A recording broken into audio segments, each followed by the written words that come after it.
સુપ્રભાતમ વિદ્યાર્થી મિત્રો, આપણો કદમાપક પૃથ્થકરણનો પહેલો પ્રયોગ આપણે જે પૂરો કર્યો હતો એના પછી હવેનો જે બીજો પ્રયોગ છે એ આપણે શરૂ કરવા જઈ રહ્યા છીએ. તો બીજા પ્રયોગો માટે આપણે તમને જે આપેલો પદાર્થ છે એ પદાર્થનું પહેલાં પ્રમાણિત વજન કરી અને 0.1 મોલર આપણે દ્રાવણ બનાવવાનું છે. તો આપણને એકમાં એવું આપ્યું છે કે સોડિયમ કાર્બોનેટનું 250 ml 0.1 મોલર પ્રમાણિત દ્રાવણ બનાવવાનું છે.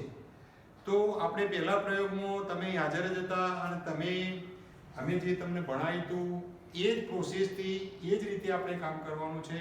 તો પહેલા આપણે 0.1 મોલર દ્રાવણ બનાવવા માટે કઈ પદ્ધતિનો ઉપયોગ કરવો પડે, શું કરવું પડે એનાથી આપણે માહિતગાર છીએ જ, કારણ કે તમે એક પ્રયોગ કરી ચૂક્યા છો. હવે આપણે આ બીજો પ્રયોગ કરવા જઈ રહ્યા છીએ. તો આપણે જાણીએ છીએ કે એની અંદર કયા કયા સાધનો વપરાય. તો બીકર વપરાય, કાચનો સળિયો, માપક ફ્લાસ્ક, વોચ ગ્લાસ, વજન કાંટો, વજનિયા, વોશ બોટલ, એવા જરૂરી બધા સાધનનો આપણે ઉપયોગ કરીએ. અને એ ઉપયોગ કર્યા પછી આપણે કયા કયા જરૂરી પદાર્થો લેવાના છે. તો જરૂરી પદાર્થોમાં મિત્રો Na2CO3 અને પાણી આવશે. હવે આપણે આને જે સૂત્ર આપેલું છે એ સૂત્રની મદદથી આપણે પહેલા ગણતરી કરતા શીખવું પડશે. હવે મિત્રો આપણે ગણતરી કરવી હોય તો ગણતરી કેવી રીતે કરી શકીએ?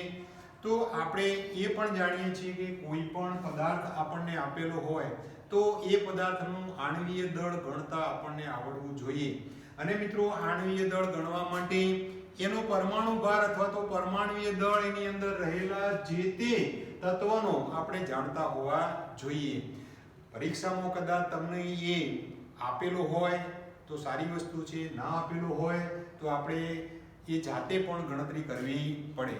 તો એ રીતે આપણે દરેકના પરમાણ્વીય દળ, તો અહીંયા આપણા જોડે સૂત્ર છે Na2CO3, તો સોડિયમનો, કાર્બનનો અને ઓક્સિજનનો આ પરમાણ્વીય દળ આપણને જાણતા હોઈએ તો એનું કેટલું પ્રમાણ લેવાનું એ મિત્રો મેં પહેલા પણ તમને કહ્યું હતું કે આપણે 9મા ધોરણની અંદર આ બધા સૂત્રો છે, કોઈ પણ પદાર્થના સૂત્રો કેવી રીતે બને છે, એના આયનો કેવી રીતે બને છે, એ આયનોના આધારે એની સંયોજકતા શું હોય છે, એ બધું 9મા ધોરણની અંદર આપણે અભ્યાસમાં શીખી ગયેલા હોઈએ છીએ. પણ ઝડપથી થોડુંક હું તમને એ પણ માહિતી આપી દઉં. દાખલા તરીકે આપણા જોડે Na2CO3 છે, તો આપણે Na ની સંયોજકતા તો કેટલી હોય તો +1, CO3 ની સંયોજકતા તો -2. તો એને આધારે આપણે સૂત્ર બનાવી શકીએ કે એ પણ આપણે 9મા ધોરણમાં જાણી ગયા હતા કે જેની સંયોજકતા હોય એના નીચેના ગુણાંકની અંદર સંખ્યા લઈ અને આપણે બેલેન્સ કરી અને આપણે સૂત્ર બનાવીએ છીએ. તો અહીંયા આપણે ગણીએ કે CO3 ની સંયોજકતા -2 છે, તો Na ના નીચેના ભાગમાં 2 લખીએ તો સૂત્ર બને Na2CO3. Na ની સંયોજકતા +1 છે એટલે CO3 ના નીચે આપણે 1 લખતા નથી. એ એક સામાન્ય નિયમ છે અને આપણે બધા જાણીએ છીએ. તો આ રીતે આપણે સંયોજનો અને સંયોજનોમાંથી સૂત્રો કેવી રીતે બનાવવા એ આપણે 9મા ધોરણમાં શીખી ગયેલા છીએ. એટલે આપણા માટે કોઈ નવી વસ્તુ નથી, બરાબર. હવે જો સંયોજનો અને સૂત્રો આપણે જાણતા હોઈએ તો એના આધારે એનું આયનીકરણ શું છે, એના આયનો કયા છે, એના આપણે આણ્વીય દળ ગણવા માટે ખાસ જરૂરી છે. તો આપણે એ જાણવા માટે મિત્રો, કારણ કે આણ્વીય દળ આપણા સૂત્રની અંદર જે મોલર દર તરીકે લેવાનો છે એ આપણે ગણતરીમાં લેવો પડશે, માટે આપણે એને ગણતરીમાં લેવો પડે. તો Na2CO3 નો જે મોલર દર છે એ આપણે ગણતરીમાં લઈએ તો Na2 એટલે સોડિયમના 23, એવા 23 અને કેટલા સોડિયમ છે તો 2, કાર્બનના 12 અને ઓક્સિજનના 16. કેવા લેવાના તો ઓક્સિજનની સંખ્યા કેટલી છે 3. તો આ બધાનો આપણે વ્યવસ્થિત જો આગળના પ્રયોગમાં મેં શીખવ્યું હતું એ પ્રમાણે આપણે ગણતરી કરીએ તો 106 એનો મોલર દર થાય, જે આપણે આ સૂત્રની અંદર એનો ઉપયોગ કરવાનો છે.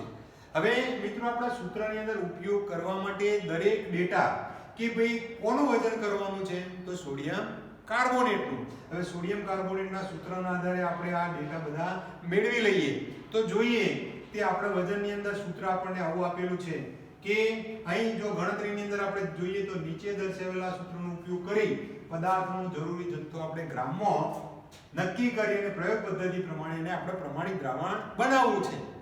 તો આપણા મગજમાં એક વસ્તુ યાદ રાખવાની કે પ્રમાણિત દ્રાવણ એટલે કે 1000 એટલે કે 1 લિટર ના સાપેક્ષની અંદર આપણે દ્રાવણની હંમેશા ગણતરી કરતા હોઈએ છીએ. તો આપણે 1000 ના ધ્યાનમાં લઈ આપણે સૂત્રની અંદર ઉપયોગ કરીએ તો પદાર્થનું વજન એટલે કે Na2CO3 નું વજન તો મોલારિટી ગુણ્યા મોલર દળ ગુણ્યા દ્રાવણ કેટલું બનાવવું છે એનું આપણે કિંમતો મૂકી દઈએ. તો અહીંયા આપણને કિંમતોમાં જો મોલારિટી તો કેટલા મોલર બનાવવું છે તો આપણને આપેલું છે 0.1. તો આપણે સૂત્રમાં મોલારિટીની જગ્યાએ શું મૂકીશું 0.1 ગુણ્યા મોલર દળ. તો આપણે આગળ મેં આ તમને સૂત્રમાં જે કહ્યું કે ભાઈ આપણે Na2CO3 છે તો Na2CO3 નું મોલર દળ કેટલું આવ્યું 106. તો આપણે 2 ગુણ્યા 23 વત્તા 1 ગુણ્યા કાર્બન એ પરમાણુય દળ વત્તા 3 ગુણ્યા ઓક્સિજન. તો એની કિંમતો મૂકીએ તો 23 ગુણ્યા 2 વત્તા 12 વત્તા 3 ગુણ્યા 16. આનું આપણે સાદું રૂપ આપી ગણતરી કરી અને મેળવીશું તો 106 એનું મોલર દળ આવશે. એ આપણે અહીંયા જે મોલર દળ સૂત્રમાં લખવાનું છે તે આપણે મૂકી દઈશું. હવે આપણે દ્રાવણ કેટલું બનાવવાનું છે કદમાં લખેલું છે તો કેટલું બનાવવું છે તો 250 ml બનાવવાનું છે. એ 250 ml દ્રાવણ આપણે બનાવવા માટે કયા સાધનનો ઉપયોગ કરવાનો છે આપણે પછી જોઈએ. પહેલા સૂત્રની અંદર કિંમત મૂકી દઈએ 250 ભાગ્યા મેં તમને પહેલા કહ્યું કે 1000 ml એટલે કે 1 લિટર.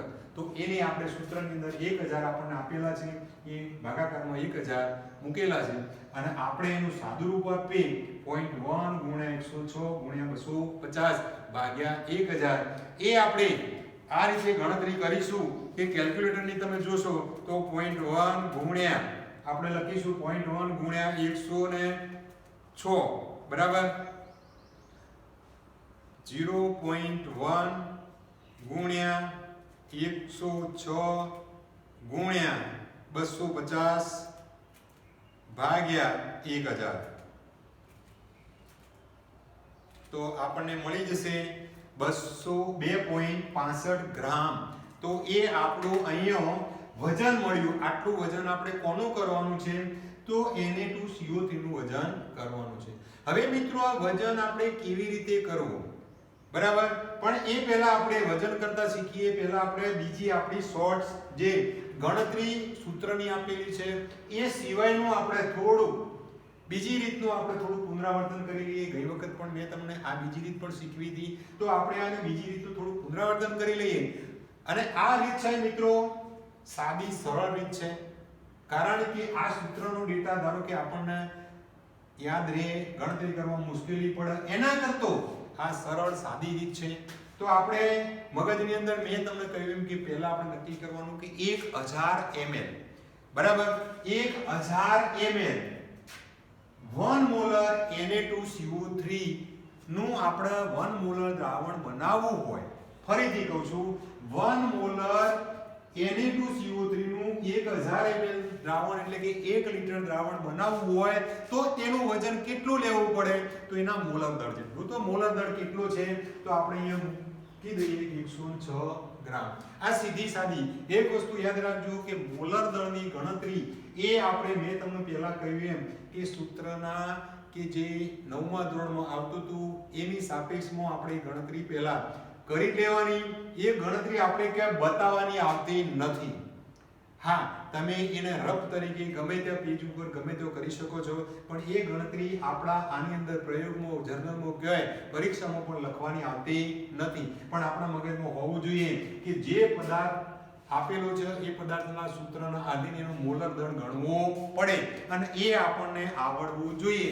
મોલર દળ ક્યારે આવડે કે આપણને એના પરમાણુ અથવા પરમાણુ ભાર કે પરમાણુ દળ આવડતા હોય તો આપણને આ સૂત્રની મદદથી આપણે ગણી શકીએ. તો અહીંયા આપણે 1000 ml 1 મોલર Na2CO3 બરાબર 106 ગ્રામ. હવે આપણે અહીંયા 1 મોલર છે તો આપણે એક બીજું સ્ટેપ લખીશું કે 1000 ml 0.1 નો મોલર Na2CO3 માટે વજન કેટલું જોઈએ? તો સીધી સાદી વાત છે 0.1 છે એટલે કેટલાય ભાગવું પડે? તો જે 106 આવ્યું છે એને આપણે કેટલાય ભાગીશું? કારણ કે 0.1 એટલે 1 દશાંશ થાય તો આપણે એને 10 ભાગીશું. હવે 10 ભાગીશું તો 10.100 ગ્રામ મળે. હવે મિત્રો ખાસ વસ્તુ યાદ રાખવાની કે આપણે 1 લીટર દ્રાવણ બનાવવાની જરૂર નથી. કારણ કે આ વસ્તુ છે આપણે દ્રાવણને 10 10 10 એવું 3 થી 4 વખત આપણે પીપેટની મદદથી લેવાનું છે. એટલે આપણે વધુમાં વધુ 100 ml ની જરૂર પડે. પણ આપણે 100 ml ની ગણતરી કરતો થોડુંક વધારે એટલે કે 250 ml નું દ્રાવણ આપણને જે કીધેલું હોય એ પ્રમાણે આપણે બનાવવું પડે છે. આપણે લીટરની જરૂર નથી કે 500 ml ની જરૂર નથી. એટલે આપણે એને 250 ml માં કન્વર્ટ કરીએ છીએ. હવે આ 250 ml નું દ્રાવણ બનાવવા માટે આપણા મગજની સામાન્ય વસ્તુ યાદ રાખવાની કે ભાઈ 1 લીટરનો ચોથો ભાગ, 1 લીટર એટલે 1000 ml. 1000 ml નો ચોથો ભાગ એટલે કે 250 ml થાય. હવે આ ચોથો ભાગ એટલે 1/4 થાય. એ આપણે સમજી શકીએ. તો આપણે 1000 ને 4 ભાગીએ તો 250 ml આપણને મળે. બરાબર? તો એ જ રીતે અહીંયા જેનો મોલર દળ છે 0.1 મોલર, એને આપણે 4 ભાગીએ. બરાબર? તો એને આપણે જો 4 ભાગીએ તો આપણને કેટલું વજન મળશે? 2.65 ગ્રામ. તો આપણે પદ્ધતિની અંદર સહેલાઈથી સરસ રીતે પદ્ધતિ આપણે લખીશું, પણ પદ્ધતિ શોર્ટમાં લખવાની છે. પણ આ પદ્ધતિ લખીએ એ પહેલા આપણે આનું વજન કેવી રીતે કર્યું, આ 250 ml નું દ્રાવણ આપણે કઈ રીતે લીધું, જરા એની થોડીક માહિતી આપણને જે પ્રયોગની નોંધપોથી આપેલી છે મિત્રો, એની અંદર આની અંદર આપણને આપેલું છે કે આ નોંધપોથીની અંદર તમે જુઓ કે આપણે ફક્ત અત્યારે હાલ પૂરતું 0.1 મોલર પ્રમાણિત દ્રાવણ એટલે આપણે અહીંયા બ્યુરેટ પીપેટનો ઉપયોગ કરતા નથી. ફક્ત પ્રમાણિત દ્રાવણ બનાવવું છે અને એ કઈ રીતે બનાવવાનું છે એટલી જ માહિતી આપણે એકત્ર કરીએ છીએ અને એટલું જ આપણે શીખવાનું છે. તો અહીંયા જુઓ આપણને માપક ફ્લાસ્ક, અહીંયા આપણે લખેલું છે માપક ફ્લાસ્ક. તો આ માપક ફ્લાસ્ક એ શું છે? બરાબર? અત્યાર સુધી ધારો કે માપક ફ્લાસ્ક ના હોય તો એના અથવાની અંદર આપણે જેને મેજરિંગ સિલિન્ડર કહીએ છીએ એનો પણ ઉપયોગ કરીએ. પણ મિત્રો એ બહુ હેવી આવે છે અને એની અંદરની જે ગણતરી માપવાનું એ બધું થોડું આપણને મુશ્કેલી, આમ તો સહેલું પડે પણ આપણને આવું એક 100 ml નું, 50 ml નું, 250 ml નું આવા ગુંજાશવાળું માપક ગ્લાસ આપણને આપેલો હોય છે અને આપણા જોડે ઉપલબ્ધ હોય છે એટલે આપણે એનો જ ઉપયોગ કરવાનો હોય છે. તમે આકૃતિ જોઈ શકો છો. અહીંયા જો તમે આકૃતિ જુઓ તો આપણને માપક ગ્લાસ આપેલો છે 250 ml નો છે. બરાબર? તો આનો ઉપયોગ શેના માટે છે? તો ચોક્કસ દ્રાવણનું કદ લેવા માટે છે. જેવી રીતે આપણે બ્યુરેટની પીપેટની અંદર જોયું હતું એમ આ માપક ગ્લાસ ઉપર પણ જો આની રચના કેવી છે? તો આની રચના છે આમ તમારી બુકમાં લખેલું છે કે નાશપતિ હોય એ ટાઈપની જે રચના છે એની અંદર તમે નીચેનો ભાગ પહોળો છે, એની ગરદન લાંબી અને સોકડી છે. બરાબર? એ ખાસ તમે જોજો તળિયું સપાટ છે. બરાબર? અને એના ગરદન એટલે કે વચ્ચેનો જે ભાગ છે એ વચ્ચેના ભાગ ઉપર જેવી રીતે પીપેટ ઉપર કાપો પાડેલો છે ગોળ રિંગ, એવો આમાં પણ કાપો ગોળ રિંગ પાડેલો જ હોય છે. અને આ ગોળ રિંગ ત્યાં સુધી તમે દ્રાવણ અર્ધ ગોળાકાર સપાટી, પહેલા પણ મેં તમને કહ્યું હતું કે પીપેટની અંદર આપણે દ્રાવણ લઈએ તો એની અર્ધ ગોળાકાર સપાટી, એ મિત્રો આગળ પણ મેં તમને કહ્યું હતું, અહીંયા પણ કહું છું કે જ્યારે આવો ભાગ હોય તો આવા ભાગની અંદર આવો જે કાપો હોય, બરાબર, આ જે કાપો પાડેલો હોય તો એની અંદર જે આ ભાગ અર્ધ ગોળાકાર સપાટીનું, ત્યાં સુધી દ્રાવણ અર્ધ ગોળાકાર સપાટીનું નિયત કરવાનું. એટલે આપણું 250 ml જેટલું લેવાનું, 100 નું લેવાનું તો 100 ml નો ગ્લાસ આવે, 50 લેવું તો 50 નું, 250 લેવું હોય તો 250 નું. એ આપણે આ ફ્લાસ્કની મદદથી કે એનો જે તાપમાન અને ફ્લાસ્કની ગુંજાઈ છે એનો ચિહ્નો નક્કી જ કરેલા હોય છે. પણ એમાં આપણે બહુ ડીપમાં જવાની જરૂર નથી પડતી, કારણ કે છેલ્લે અંતિમ ગોઠવણી કરીએ અને એની જે ભૂલ હોય એની વક્ર સપાટીના ઊંચાઈના આધારે આપણે ભૂલો નાબૂદ કરી શકીએ છીએ. એટલી બધી એમાં બહુ ડિફિકલ્ટી હોતી નથી કે જે આપણને મુશ્કેલી પડે. આ વસ્તુ એકદમ સહેલી જ હોય છે. તમે એને સમતલ સપાટી ઉપર મૂકો એટલે એનો નીચેનો જે ભાગ છે એ જે તળિયું છે મેં પહેલા પણ કહ્યું કે તળિયું સપાટ હોય છે એટલે સપાટી પર મૂકો અને પછી એની અંદર તમે જેટલું પાણી લેવાનું હોય બરાબર કે જે દ્રાવણ લેવાનું હોય એ સહેલાઈથી આની અંદર આ પદ્ધતિથી આપણે ગરણી મૂકી અને આપણે ભરી શકીએ છીએ. તો આ પદ્ધતિથી આપણી માપક ગ્લાસના ઉપયોગ કરવાની વાત કે આ પદ્ધતિથી આપણે ઉપયોગ કરી શકીએ. હવે મિત્રો આપણે ખાસ એક વસ્તુ યાદ રાખજો કે આપણે વજન કરવાની જે પદ્ધતિ છે એ વજન કરવાની પદ્ધતિ આપણા માટે થોડીક, કારણ કે આ પદ્ધતિ છે થોડીક મુશ્કેલી ભરી છે. મિત્રો તમારે વજન કરવાનું આવતું નથી, પરીક્ષામાં પણ લગભગ વજન કરીને જ આપવામાં આવે છે, પણ ક્યારેક એવા સંજોગો ઊભા થાય અને તમને ખાલી આટલો જ પ્રયોગ આપવામાં આવે કે ભાઈ તમારે ટાઇટ્રેશન નથી કરવાનું, ફક્ત આ પદાર્થનું વજન જ આટલું કરી અને તમારે આપવાનું છે, એવો પણ પ્રયોગ પૂછી શકાય, કારણ કે આપણા સિલેબસનો છે અને સિલેબસનો પ્રયોગ આ રીતે પૂછી શકાય. તો મિત્રો આપણે અહીંયા તમારી બુકના પાના નંબર 30 ઉપર અહીં આપેલું છે કે આને આપણે વૈશ્વિક તુલા અથવા રાસાયણિક તુલા તરીકે ઓળખીએ છીએ. હવે આ વૈશ્વિક તુલા કે રાસાયણિક તુલાનો ઉપયોગ આપણે કેવી રીતે કરવાનો છે તો એની પહેલા રચના સમજી લઈએ કે આની રચનાની અંદર જુઓ, તમે જોઈ શકો છો કે આ તમને જે બે ભાગની અંદર લટકતા મૂકેલા છે એને તુલા પાત્ર, પ્યોર ગુજરાતીમાં આપણે એને પલ્લા કહીએ છીએ. પ્યોર ગુજરાતીમાં આપણે વજન કરવા માટેના પલ્લા કહીએ છીએ. અહીંયા આપણે એને તુલા પાત્ર એવું ગણીએ છીએ. એના વચ્ચેના ભાગમાં કઠણ બીમ જે હલકા વજનના પદાર્થોથી બનાવેલો હોય છે એને બીમ તરીકે ઓળખવામાં આવે છે. એની બાજુમાં કેન્દ્રમાં એકદમ જે ધરી આપણે કહીએ છીએ એ કેન્દ્રમાં ક્ષુરધાર પર ધુરાગ્ર બરાબર એટલે કે પ્રોવાઈડ કરેલું હોય છે, ધુરાગ્ર એટલે પ્રોવાઈડ કરેલું હોય છે એટલે એક ધરી તરીકે એને આપણે અને એની બાજુમાં સખત પદાર્થનો અગેટ અથવા તો કોરોન્ડમથી બનાવેલી પ્લેટ ગોઠવેલી હોય છે બરાબર. એ પ્લેટ એના છેડા ઉપર બે અગેટ એ મધ્યમના ભાગમાંથી સરખા અંતરે એટલે આ ભાગ અને આ ભાગમાંથી સરખા અંતરે હોય છે અને બરાબર એ રીતે ગોઠવવામાં આવે છે અને દરેક એક નિલંબન ને એટલે કે ટેકો આપે છે અને એના આપણે વિલોડન કહીએ છીએ. એને ખાસ યાદ રાખજો શું કહેવાય છે, એને વિલોડન કહેવામાં આવે છે અને એના વિલોડન એની બાજુની નીચેના ભાગની અંદર જે તુલા પાત્રો એટલે કે પલ્લા લટકાવેલા હોય છે બરાબર. આ ખાસ વસ્તુ યાદ રાખજો અને એના ઉપર નીચે લગાડેલો હોય છે દર્શક કાંટો, આ ખાસ યાદ રાખજો. અને જે સ્તંભ હોય એના તળિયે જે દર્શક લગાડેલો છે એ બીમની બંને બાજુએ ફેરવી શકાય એવો એક અહીંયા સેન્ટરના ભાગમાં સ્ક્રૂ આપેલો હોય છે જેનાથી જે બીમ ઊંચો થાય એના કારણે જે આપણે વિલોડન કહીએ છીએ બરાબર, જે બંને પલ્લાને ઊંચા કરી શકે છે. એના બંને છેડે બે સ્ક્રૂ આપેલા હોય છે જેને સંયોજક ચાકી કહેવામાં આવે છે. જે બે સ્ક્રૂ ટાઈપનું હોય એને આપણે સંયોજક ચાકી કહીએ છીએ અને અંતસ્થ નાઇફ ધાર એટલે કે ચપ્પા જેવી એક ધાર હોય છે એના ઉપર આ સેટિંગ કરેવામાં આવે છે અને એનો પાયો છે એ પાયાની અંદર સમતોલન સ્ક્રૂ આપેલા હોય છે બરાબર. તો આપણે એ તુલાને ક્ષૈતિજ કરવા માટે એટલે કે સમક્ષિતિજ રીતે સરસ રીતે ગોઠવવું હોય તો આપણે એ સ્ક્રૂનો ઉપયોગ કરી શકીએ છીએ. હવે મિત્રો આપણે આનો ઉપયોગ એની બાજુમાં એક ઓળંગો આપેલો હોય છે એ સમક્ષિતિજ છે કે નહીં જે આપણને દર્શાવે છે. તો આટલી વસ્તુ છે એ આટલી વસ્તુ આપણે આની રચના સમજીએ તો આપણને ખ્યાલ આવે. ત્યારબાદ આપણે 0.1 અથવા તો 0.01 જેટલું જો વજન કરવું હોય તો એ સંયોજક સ્ક્રૂની મદદથી આપણે એની આજુબાજુ જે બીમને વળગેલો જે દર્શક હલચાલ ઉપરથી આપણે નક્કી કરી બરાબર.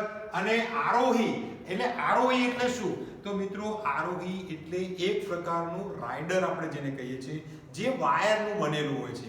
જે આપણે વિલોડન એટલે કે જે પ્લેટ છે એના ઉપર જે કાપા પાડેલા હોય છે એના ઉપર આંખ પણ પાડેલા હોય છે અને એ આરોહીને આપણે પલ્લું કઈ બાજુ કેવી રીતે વજનની અંદર સાપેક્ષમાં વધઘટ થાય છે જે દર્શક કોટાને આધારે આપણે નક્કી કરી અને આરોહીના આધારે 0.1 થી 0.01 સુધીનું આરોહીને આધારે આપણે સહેલાઈથી વજન કરી શકીએ છીએ. મિત્રો આ રાસાયણિક તુલાની ખાસિયતો છે પણ રાસાયણિક તુલાની અંદર કંપની વાઇઝ બધું અલગ અલગ હોય, બધું કમ્પ્લીટલી પરિસ્થિતિ આ જ હોય છે પણ એની અંદર કેવું હોય કે આપણે સમજી શકીએ છીએ કે આ 0.1 ની અંદર કે 0.01 ની અંદર જ્યારે વજન કરતા હોય તો પહેલા એને સમક્ષિતિજ ઉપર ગોઠવવાનો, સમક્ષિતિજ ઉપર ગોઠવા પછી આપણને જે વજનીય મિત્રો આપેલા હોય છે એ વજનીયની પણ એટલી બધી આપણે કાળજી રાખવી પડતી હોય છે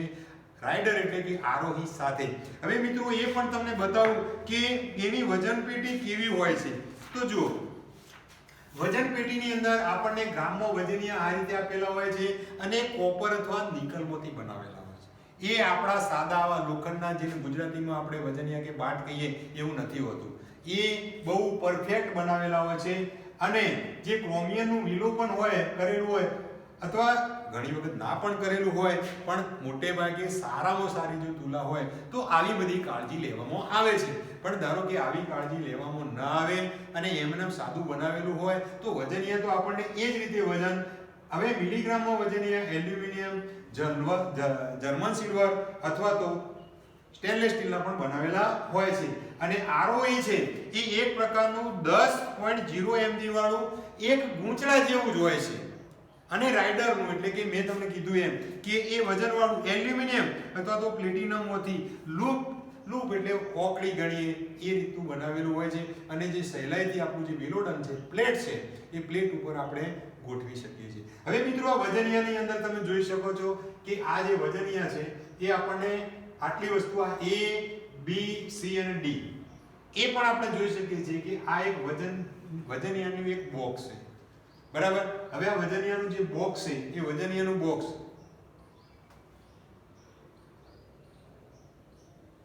તો આ વજનીયાના બોક્સની અંદર આપણે જો અહીંયા 100 ગ્રામ, 50 ગ્રામ, 20 ગ્રામ, 10 ગ્રામ, 5 ગ્રામ, 2, 1 આ રીતના વજનીયા આપણી આ બોક્સની અંદર આપેલા હોય છે. એની અંદર બાજુમાં એક સામાન્ય ખાંચો આપેલો હોય છે. એ ખાંચાની અંદર આ એક પ્રકારનું ચીપિયું છે.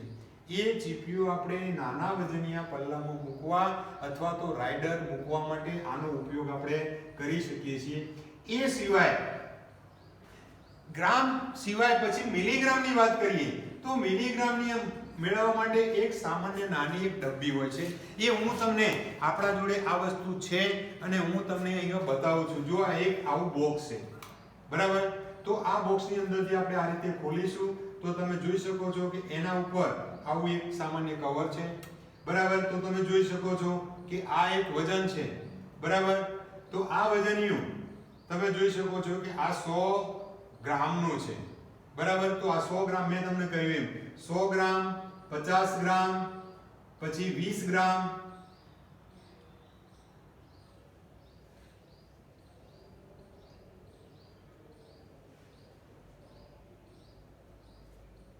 ગ્રામ, આ રીતે 1 ગ્રામ, 2 ગ્રામ આવા બધા નાના નાના વજનીયા આપણને આપેલા છે. પછી આપણે મિલીગ્રામની અંદર તો મિત્રો તમે જોઈ શકો છો કે એક નાનું આવું એક બોક્સ આપેલું છે. એ બોક્સની અંદર એક નાનું બોક્સ છે, બરાબર. તમારી ચોપડીની અંદર આને એ કીધું છે. પછી આપણું જે રાઇડર છે મિત્રો, એ રાઇડર એક તાર જ હોય છે, બરાબર. એક સામાન્ય તમને દેખાય પણ નહીં, બરાબર, એવું એક રાઇડર હોય છે. ત્યારબાદ આપણે જોઈએ તો જો આવો મિલીગ્રામની અંદર આ 500 મિલીગ્રામનું છે, બરાબર. તો આ 500 મિલીગ્રામ એ જ રીતે જુદા જુદા 100, 200 આ બધા અલગ અલગ પ્રકારના 2 મિલીગ્રામ, 1 મિલીગ્રામ સુધીના પણ જ્યારે પોઈન્ટમાં વજન મેળવવાનું થાય ત્યારે આપણે સામાન્ય એક રાઇડર જે એક એલ્યુમિનિયમ અથવા તો મેં કીધું એમ કે એવા તારની બનાવેલી હોય છે અને એ એલ્યુમિનિયમ તારની આપણા ત્યાં વજન પેટી ઉપર જ ફિક્સ કરેલી છે. એટલે અહીંયા કારણ કે આની અંદર વારંવાર પુલ બંધ થાય તો ઉડી જવાનો ભય રહે એટલે આપણે સીધી ત્યાં જ ભરાયેલી મૂકેલી છે. એટલે જરૂર પડે ત્યારે આપણે એનો સહેલાઈથી ઉપયોગ કરી શકીએ. તો મિત્રો આ રીતે આપણે આ વજનિયા જુદા જુદા જે છે એ વજનિયાનો ઉપયોગ કરી અને આપણે શક્ય એટલું પ્રમાણિત વજન કરવાનું છે. અને શક્ય એટલું પ્રમાણિત વજન કર્યા પછી આપણે એક વોચ ગ્લાસની અંદર, હવે મિત્રો એક વસ્તુ યાદ રાખજો કે આપણી જોડે જો વોચ ગ્લાસનું પણ વજન કરેલું હોય તો સારી વસ્તુ છે. તો પહેલા વોચ ગ્લાસનું પણ આપણે વજન કરી દઈએ. વોચ ગ્લાસનું વજન કર્યા પછી આપણે પદાર્થ જે છે એ પદાર્થ શેમાં લઈશું? તો આપણે પદાર્થ પાણીમાં ઓગાળવાનો છે. તો પાણી આપણે શેની અંદર ભરવાનું છે? તો આપણા માપક ફ્લાસ્કમાં ભરવાનું છે. જો મિત્રો આ વસ્તુ છે એ પહેલા આપણે બીકરની અંદર ફ્લાસ્ક વડે પાણી લઈ અને બીકરની અંદર 500 ml નું બીકર હોય, બીકરની અંદર વોચ ગ્લાસનું વજન ટોટલી વજન કરી પછી વોચ ગ્લાસનું વજન બાદ કરો તો પણ પદાર્થનું વજન આપણને મળી શકે. એકલા પદાર્થનું વજન કરવું હોય તો પણ મેં કહ્યું એમ કે એકલા પદાર્થનું વજન પણ આપણે સહેલાઈથી કરી શકીએ છીએ. પણ એના માટે આપણે બે અલગ અલગ જે પલ્લા છે તુલાના એની અંદર આપણે કાગળ અથવા તો ગ્લેસ પેપર કે બંનેનું પહેલા વજન કરી એની અંદર આ પદાર્થ મૂકી એને પહેલા દર્શક કોટ અને જીરો પર બતાવી સમતુલા કર્યા પછી બધું ગોઠવી અને વજન કરી અને પછી આપણે પાણી આ ફ્લાસ્ક વડે આપણે બીકરમાં નાખી પદાર્થ એમાં નાખી અને સળિયા વડે હલાવીને પણ 250 ml નું દ્રાવણ આપણે બનાવી શકીએ છીએ. આપણે ડાયરેક્ટ પણ એની અંદર નાખીને પણ એ વોચ આપણે સીધું ફ્લાસ્કની અંદર આપણે નાખી પદાર્થ હલાવવા જઈશું તો પહેલી વસ્તુ એ કે આપણને એ પદાર્થ કારણ કે આ રસાયણ છે અને એ બહાર થોડોક જો સેજ પણ પદાર્થ કારણ કે તમે સમજી શકો છો 2.65 ગ્રામની અંદરથી એક સામાન્ય પદાર્થ જો બહાર જતો રહે તો પણ આપણી ગણતરી ખોટી પડે, વજન ખોટું પડે. એટલે બહુ સાવચેતીથી આપણે પાણી પણ લેવાનું છે એનું કદની અંદર અને પદાર્થનું પછી શાંતિથી બીકરની અંદર નાખી અને સળિયાની અંદર હલાવવાનો છે અને હલાયા પછી એ કમ્પ્લીટલી ઓગળી જાય અથવા તો તમે જે વોશ બોટલ કીધી હતી આપણે એ વોશ બોટલનો ઉપયોગ કરી અને એ પણ આપણે એનું શક્ય એટલું ઓગાળી એનું ધોવાણ કરી અને પણ આપણે સહેલાઈથી વજન બનાવી શકીએ છીએ, કરી શકીએ છીએ. અને ત્યારબાદ આપણે પદ્ધતિ તમારે આટલી બધી પ્રોસેસવાળી લોબી પદ્ધતિ લખવાની જરૂર નથી. પણ મિત્રો પદ્ધતિ લખવા માટે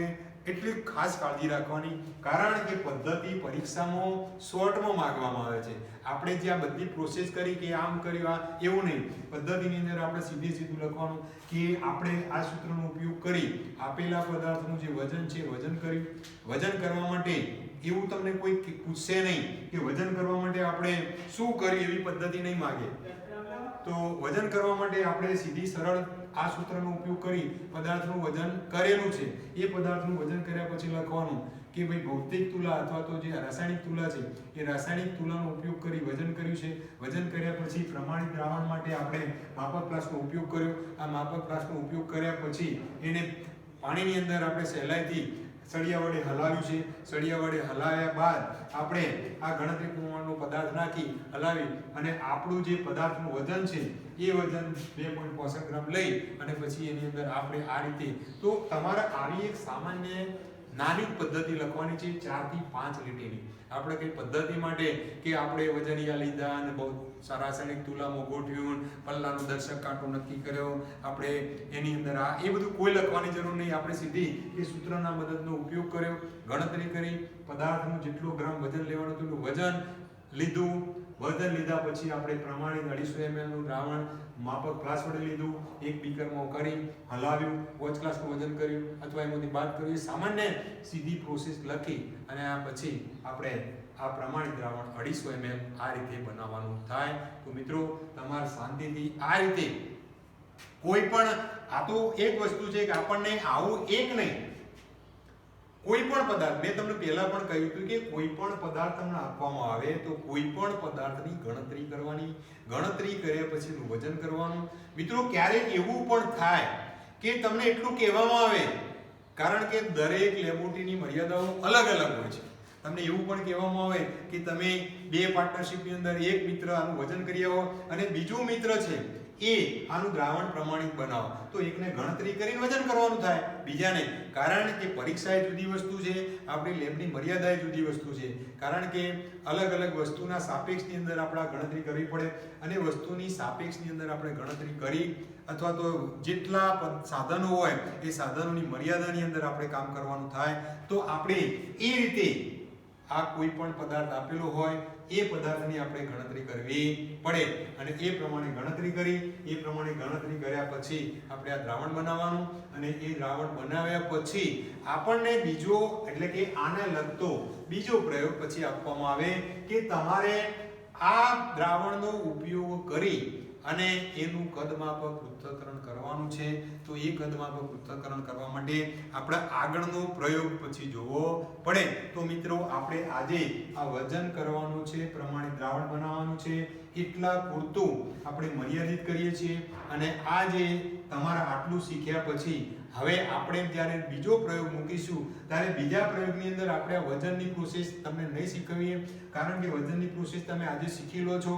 તો આ વજનની પ્રોસેસ શીખી લીધા બાદ પછી આપણે સીધું આપણા આના પછીનો બીજો હેતુ છે એ બીજા હેતુનો આપણે ઉપયોગ કરી અને પછી આપણે શાંતિથી આગળનો પ્રયોગ કરીશું.